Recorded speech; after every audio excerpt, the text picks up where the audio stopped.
Hello student, मैं सत्ता sir स्वागत करता हूं आप सभी का हमारे यूट्यूब चैनल पे। तो स्टूडेंट, आज की इस वीडियो में हम कक्षा नौवीं गणित एनसीईआरटी सिलेबस के अकॉर्डिंग अध्याय 1 वास्तविक संख्या, ठीक है, इसके हमने प्रश्नावली 1.2 तक के पिछले वीडियो तक में हमने 1.2 प्रश्नावली सॉल्व करा दिए थे। आज के इस वीडियो में हम उदाहरण नंबर 5 से शुरू करने वाले हैं। ठीक है स्टूडेंट, चलिए उदाहरण नंबर 5 से यानी हम इसमें क्या सीखने वाले हैं, चलिए उसको भी हम देख लेते हैं। आज के इस वीडियो में हम वास्तविक संख्याएं और उसके दशमलव प्रसार ये बहुत अच्छे से सीखने वाले हैं। तो चलिए स्टूडेंट, उदाहरण नंबर 5 के माध्यम से हम ये देखते हैं कि कैसे दशमलव प्रसार करना है किस भी वास्तविक संख्याएं का। जैसे हमको पहली संख्या दी गई है उदाहरण नंबर 5 में कि 10/3, 7/8 और 1/7 के दशमलव प्रसार ज्ञात कीजिए। चलिए हम एक एक करके इनके दशमलव प्रसार ज्ञात कर लेते हैं।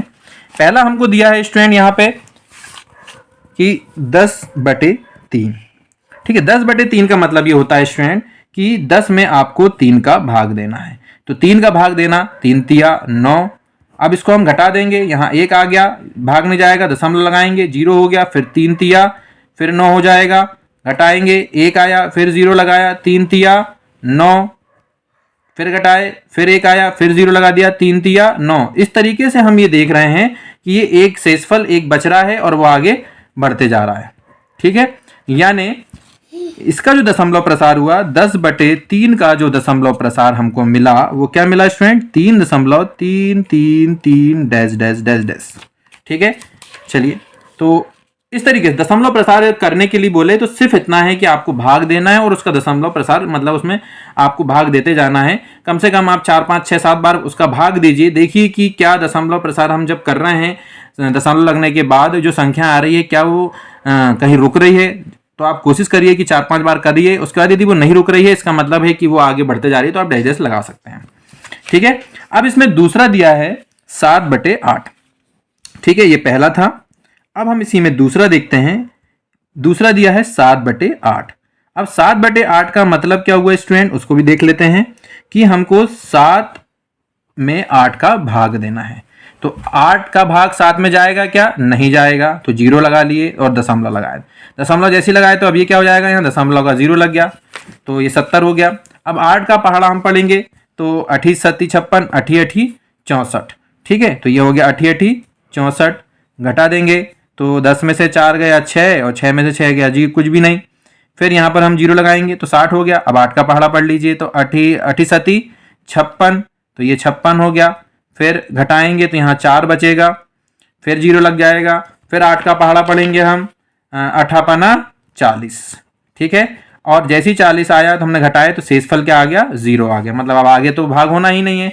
तो हम ये बोल सकते हैं कि 7/8 का जो दशमलव प्रसार आया वो 0.875 आया। ठीक है, अब तीसरी जो संख्या दी गई है उसका भी हम देख लेते हैं। तीसरी संख्या हमको यहाँ दी गई है 1/7। ठीक है, 1/7 का मतलब क्या हुआ स्टूडेंट कि 1 में हमको 7 का भाग देना है। तो क्या 7 का भाग 1 में जाएगा, नहीं जाएगा। हम दशमलव लगा लेंगे, दशमलव लगाए तो ये 10 हो गया। फिर 7 1 कम 7। ठीक है, 10 में से 7 गया 3।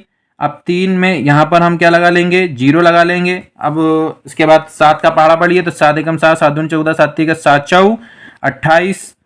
फिर जैसे 7 4 28 हुआ तो इसके बाद हम ये देखेंगे कि यहाँ शेषफल 2 बचेगा। फिर 0 लगा लेंगे, फिर 7 का पहाड़ा पढ़िए तो 7 1 7, 7 दूनी 14, तो यहाँ 14 हो गया। जैसे ही घटाए तो यहाँ 6 आ गया। फिर हम इसमें 7 का पहाड़ा पढ़े 0 लगाएंगे और 7 का पहाड़ा पढ़ेंगे तो 7 का पहाड़ा पढ़ेंगे तो 7 8 56, तो ये 8 बार गया तो 7 8 हो गया 56।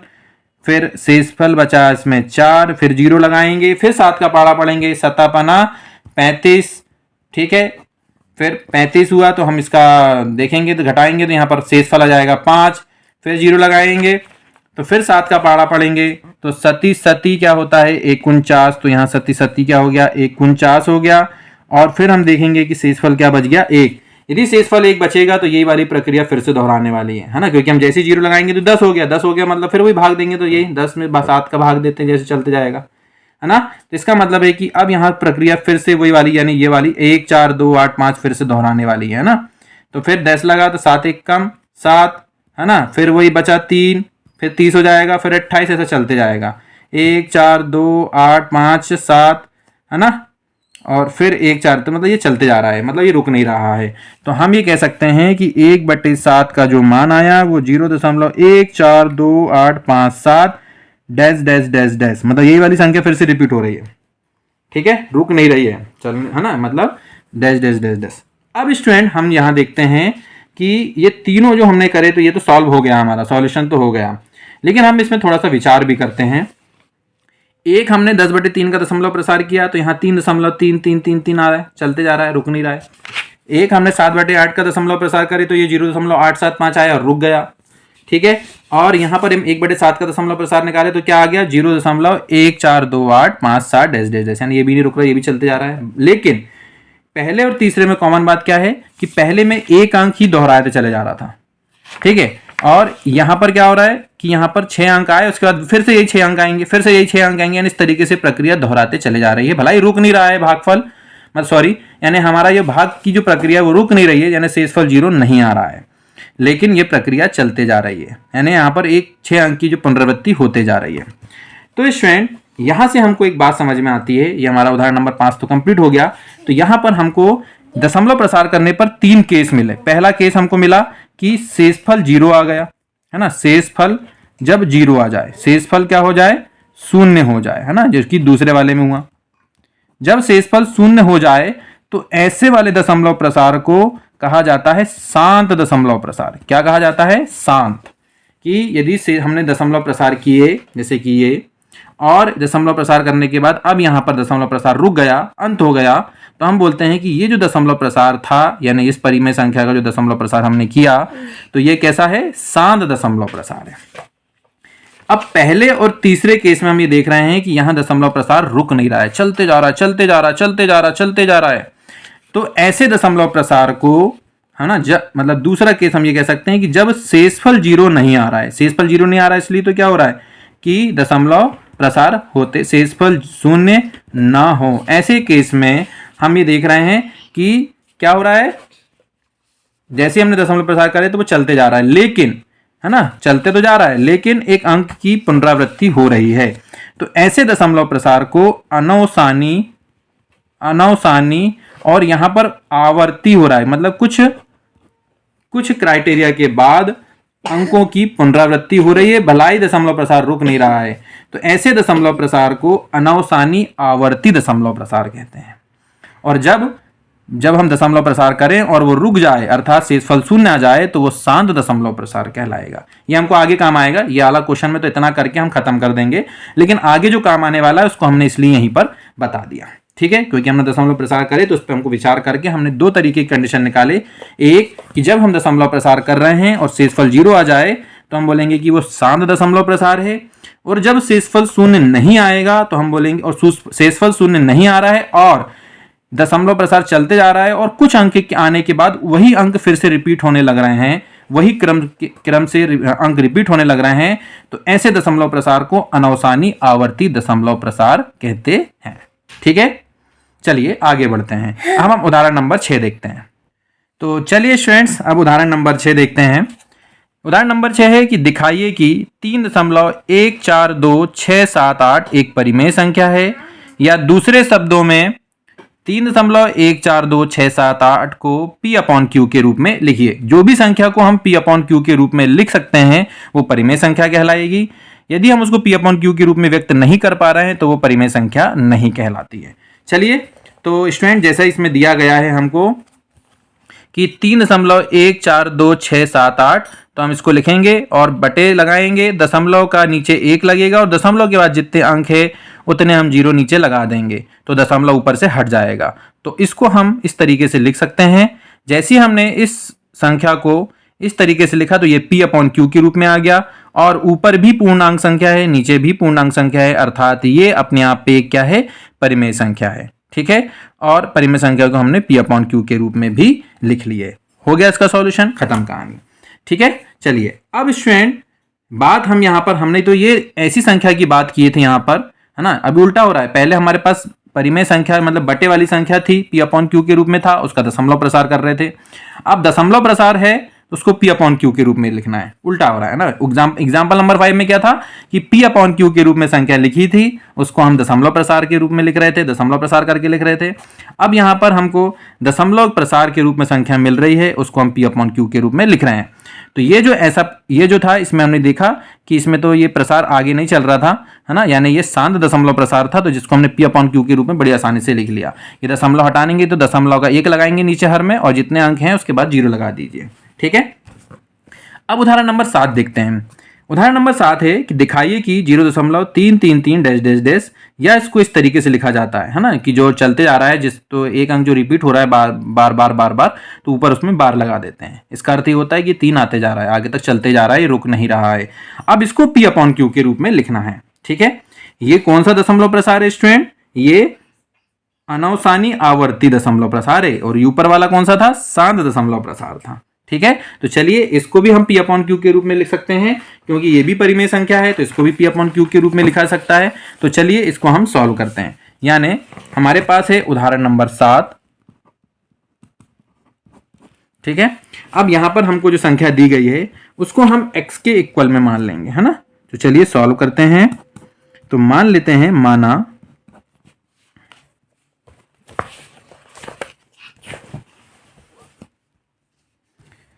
माना x is equal to 0.3333 dash dash dash. ठीक है। इसको हमने x इज इक्वल टू मान लिया, इसको दे देते हैं हम समीकरण नंबर 1। ठीक है। अब यहां पर हम ये देख रहे हैं कि एक अंक जो है वो बार बार रिपीट हो रहा है। तो जब एक अंक बार बार रिपीट हो रहा है तो हमको दोनों पक्षों में 10 का गुणा करना है। ठीक है।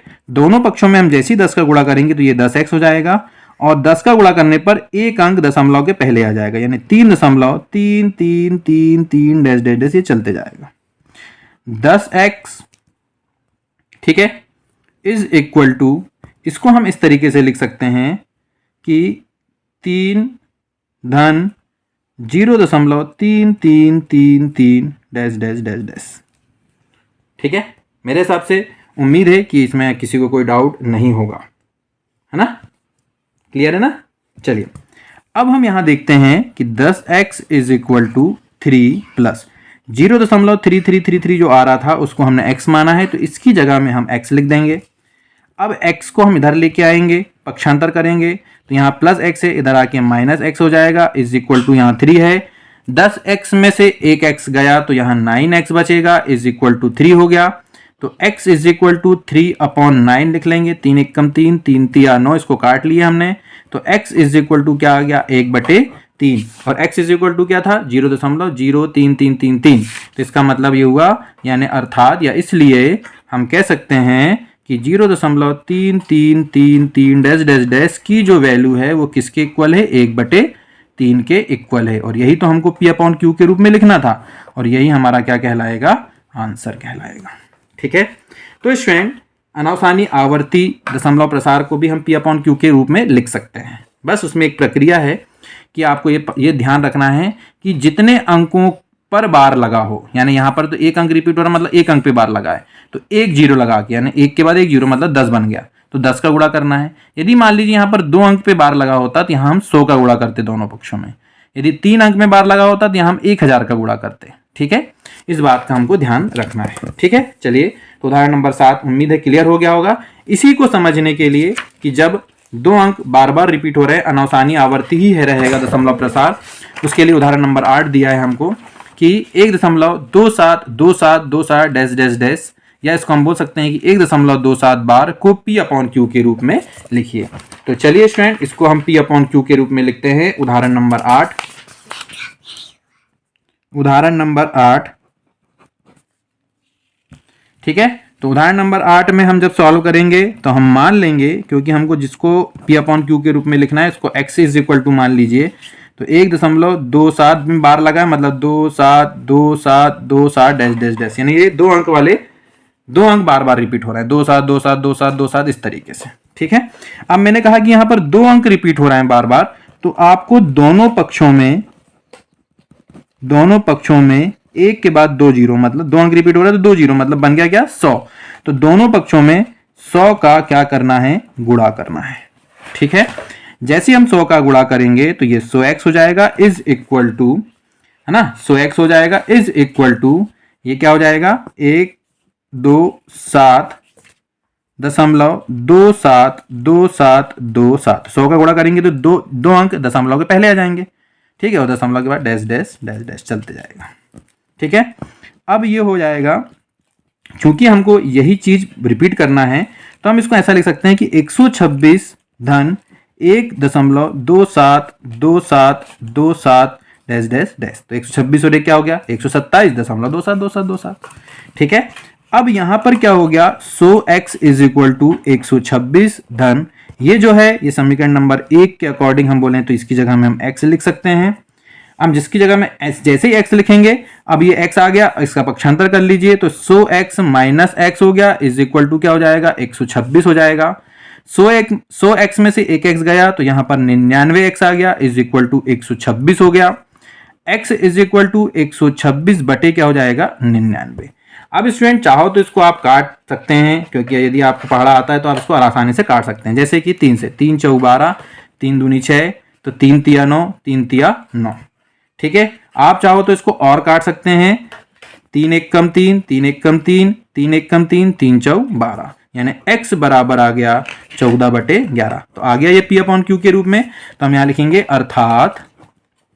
अर्थात x जो है वो क्या है 1.27 बार की जो वैल्यू है वो p अपॉन क्यू के रूप में 14/11 है। यही तो हमको क्या करना था, p अपॉन क्यू के रूप में लिखना था। तो यही हमारा क्या कहलाएगा, आंसर कहलाएगा। तो स्टूडेंट इस तरीके से आप जो दशमलव प्रसार, दो तरीके के दशमलव प्रसार हैं, एक शांत दशमलव प्रसार, उसको भी p अपॉन क्यू के रूप में लिख सकते हैं, और यदि अनावसानी आवर्ती दशमलव प्रसार है तो उसको भी हम p अपॉन क्यू के रूप में लिख सकते हैं। तो उम्मीद करते हैं स्टूडेंट कि आपको ये तीनों उदाहरण समझ में आ जाएंगे। अगले वीडियो में हम इसके आगे के उदाहरण और प्रश्नावली के सवाल समझाने वाले हैं। तो चलिए स्टूडेंट, उम्मीद करते हैं कि आज का ये वीडियो आपको पसंद आया होगा। वीडियो के माध्यम से आपको ये तीनों सवाल भी समझ में आए होंगे। उम्मीद करते हैं कि आपको आज का वीडियो अच्छा लगा हो। वीडियो अच्छा लगा हो तो वीडियो को लाइक कीजिए, चैनल को सब्सक्राइब कीजिए और दोस्तों के साथ शेयर कीजिए। फिर मिलेंगे अगले वीडियो में इसी के आगे क्वेश्चन के साथ। तब तक के लिए धन्यवाद।